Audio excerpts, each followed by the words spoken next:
La tecnologia tridimensionale ha ormai molteplici applicazioni, dalla medicina all'industria all'artigianato. Nella sola provincia di Udine, restiamo nella provincia di Udine, conta 400 posti di lavoro e Confartigianato stima che il numero è in espansione, per questo ha anche organizzato il forum 3D Nadachok.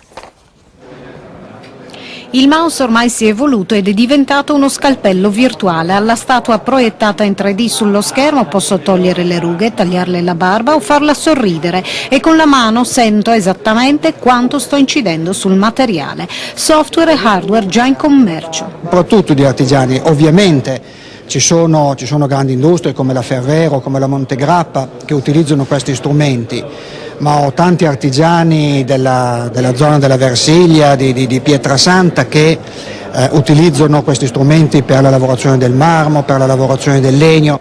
Le applicazioni tridimensionali sono ormai molteplici, dalla medicina al design alla progettazione industriale. In provincia di Udine siamo rimasti un po' sorpresi. Dalle statistiche risulta che siamo la quinta provincia in Italia per numero assoluto di artigiani digitali, posti di lavoro. In provincia di Udine almeno 400 in questo momento, posizioni qualificate.